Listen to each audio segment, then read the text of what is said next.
Machloket. So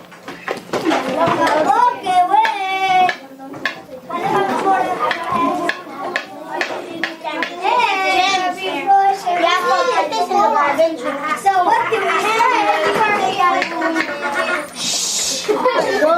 The reason Mashiach didn't come this minute, he was supposed to come this minute, is because wherever there's machloket, sinat chinam, hatred, selfishness, that causes Mashiach to go away. So while you might be wanting a chair, I want Mashiach's chair. I want the chair of Melech Mashiach. Cheer. Nobody's sitting here. Cheer. So getting back to, don't make fun of someone's accent, okay? That's a, no. It's okay. It's okay. Shh. So listen what happened. So the rich man felt so bad that he really slaughtered this guy. He was malbim pnei chavero b'rabim. He humiliated a person. He should have realized maybe the guy's a little klutzy and a little ditzy, and he forgot his oil and soda and shalom bayit, and he was worried to go home without it. So he said, "You know what, sir, I'm really sorry. Can you be mochel me? I just insulted you in front of everybody here." He said, "Yeah, I'm mochel you." He said, "No. You know what? I want to show I really mean I'm sorry. Here, sir, here, ma'am." He takes out his credit card, and he says to the cashier, "Here, let me pay for his bill. Let me pay for all his groceries." Whoa. Takes out his bill, his credit card. They swipe it. It was $700 of groceries. Wow. He paid for it. He said, "I embarrassed the guy. I was wrong. I lost my cool. I should have been patient. I wouldn't like if someone embarrassed me in front of everyone here. Here, I'm paying for it. But you're mochel me, right?" Wow, thank you. Whoa. He's walking out of the store, and the guy leaves. He let him pay for it. He's walking out, and as he walks out, he starts to cry. The poor guy. And the rich guy walks out with his things, and he sees the guy crying. He says, "Why are you crying? Because I embarrassed you, right?" "I know, I'm so embarrassed. I thought you said you're mochel me. Please say, I see you're not mochel me. You're crying. It must be you're really insulted. You're really hurt. I know it hurt your feelings. I never would have hurt your emotions like that. I'm sorry. Really, just please, I'm sorry." He says, No, I'm not crying because of you. I'm crying how Hashem helped me." He says, "What do you mean?" He says, "I didn't have any money. And I went shopping and I said, Hashem, I need food for my family and I'm counting on you. And I didn't have any money. So my wife said she'll say Tehillim at home. And while she's saying Tehillim, I should go shopping. And right now she's still saying Tehillim. I didn't even call her yet." This guy's like, "You what?" He said, "Yeah, really, I didn't have any money. I just went with the faith that ain't od milvado. If Hashem wants to help me, he'll help me." Not even $1? You're serious? Your wife's really saying to him, "Call her right now, I want to hear."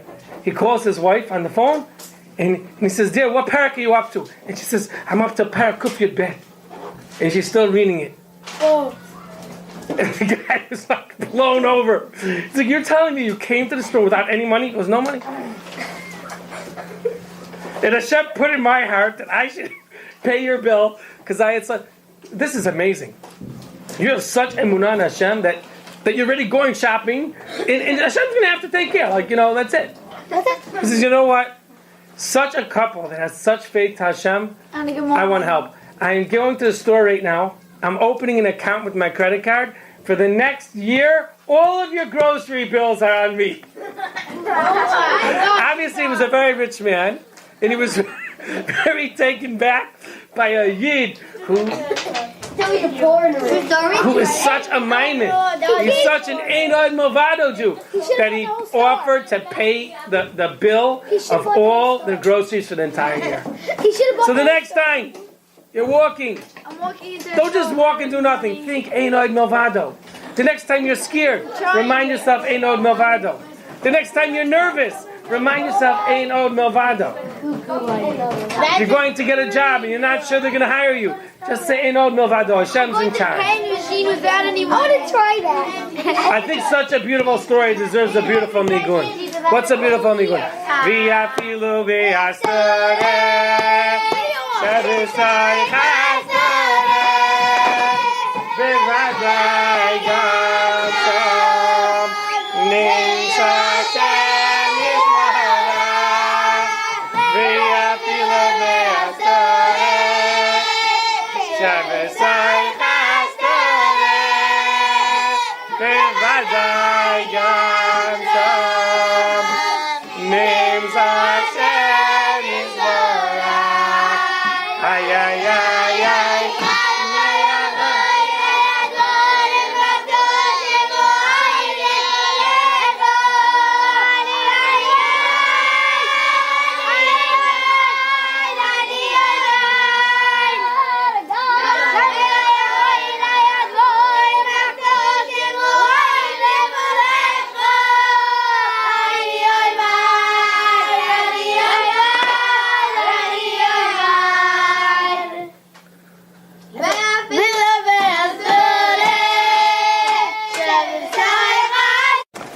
There's a beautiful story from Rabbi Schwadron here called The Orchard of Rabbi Spero.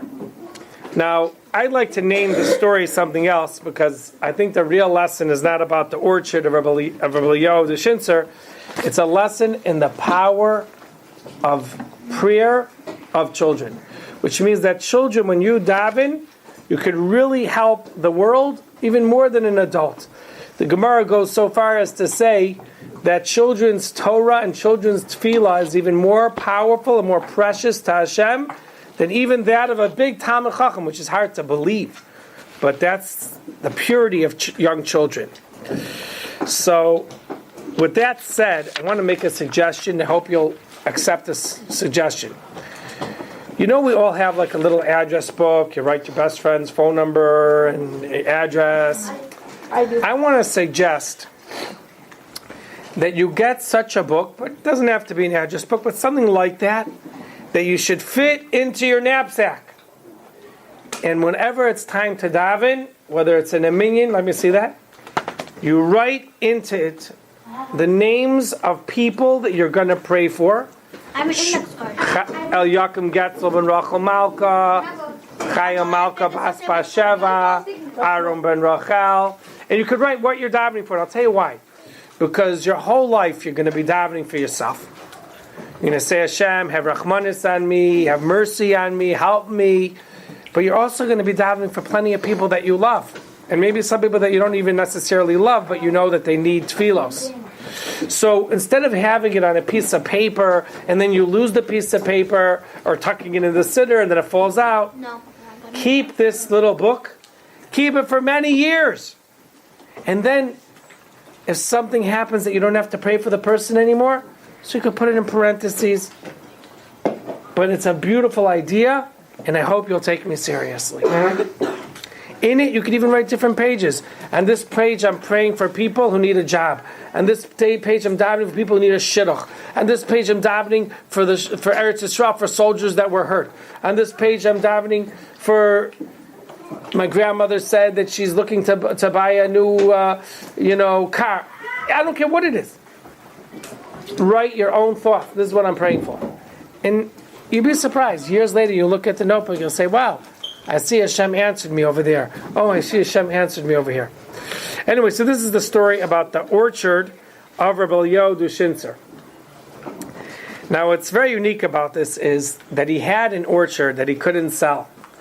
And he didn't want it. It just costs money to maintain an orchard. Is like a big garden with olives and grapes and dates. And it costs a lot of money to run it, to take care of it. And he felt that he wasn't able to take care of it, so he wanted to sell it.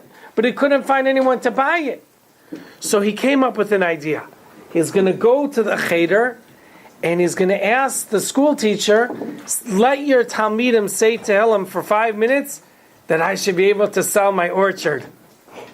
And the children's tefillah will help me find a customer. But it's a whole long story. That's the punchline, and we're going to see what happened. There was a yeshiva called Lamza Yeshiva in the city of Petach Tikva in Eretz Yisrael. So the city in Eretz Yisrael is called Petach Tikva, and there's a yeshiva Lamza over there.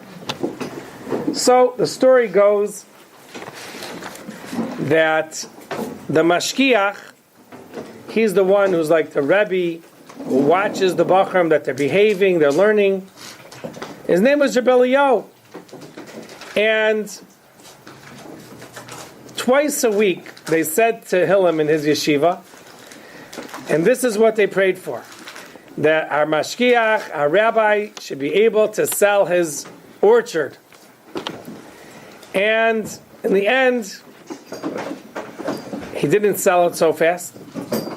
Till later on, the children of the Talmud Torah of Yerushalayim said to Hillel, and when they said to Hillel, he was able to find a customer.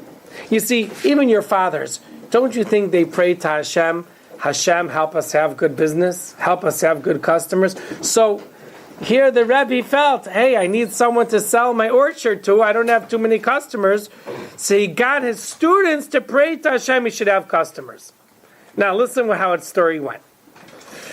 Rabbi Spero was a rabbi. What's he doing owning a orchard? So he had a son named Rav Asher. And when he got married, his son Rav Asher got a present from his father-in-law, the orchard. But his son Rav Asher couldn't take care of it. Because to take care of an orchard, you have to pay a lot of money to fertilize it, to water it, to pick it, to sell it. So Rav Eliyahu told his son, Rav Asher, you know what? Let me buy it from you. I'll give you some money for it, then I'll sell it to someone else. Why should you have the headache that you have an orchard that you have to tend and you don't even know how?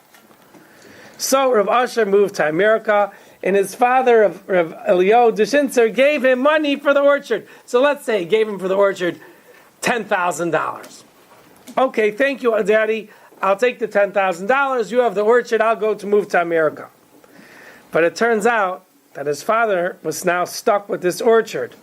And it was really costing him a lot of money.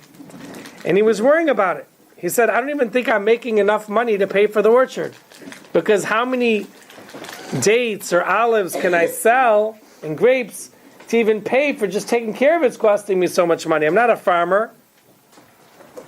So it turns out he went and he borrowed money from some people to be able to pay for the workers to take care of the upkeep of the orchard. But then he got very scared. He says, what if I die and I owe a lot of people money? It's a very big aveira if someone dies and owes people money. That means he never got to pay them back. So he decided, you know what? I better just sell the orchard, pay back the money I borrowed from people, and this way I won't have any bills when the day comes for me to leave this world. So many years passed, and there was a boy in the yeshiva who felt bad for his Rebbe because he has this big orchard that costs him money. He has bills he has to pay back from loans, and he's trying to sell it. He puts up a sign in the field for sale, and no one's calling him. He leaves his phone number, and no one's buying it. So the bacher decided, you know what? There's a bacher in the yeshiva that got married. So the bacher said, I have an idea. I'm going to become a broker. You know what a broker is? A broker is someone who sells for you something. Like, for instance, let's say you have a house that you want to sell. So you're not going to stand outside all day trying to sell the house. You pay someone money. He should go tell others about the house. And then when he sells the house, you give him what's called brokerage fee. You pay him for selling the house. So he might get $10,000 for selling your house. So he's your salesman. So there's a bacher in the yeshiva in Yerushalayim that needed money to support his wife. So he comes over to Rabbi Spero and he says, Rabbi, I have an idea. Why don't you let me be the broker and I'll sell your orchard and I'll get money and you'll also get money. He says, fine, you got it. That week, a rich man came from America to Israel and he says, I'm looking to buy a orchard. So the Avrech and the Kolel, who was trying to be the broker to sell the orchard, runs over to Eliyahu, and he says, great, I have a customer ready. He wants to go with you to Petach Tikva to see it. So this is going to be perfect. You show him the orchard, I do the negotiation, I sell it to him, we'll all be happy. There was one problem. The salesman, the Avrech, the guy in Kolel, who thought that he'll be able to sell this and make some money, he thought this was going to be the fastest sale of his life. Like you have a button going into a hole. You ever see a button fits into a hole so perfectly on your suit? So he thought that this would be the perfect thing. I'll have a customer and an item and I'll sell them.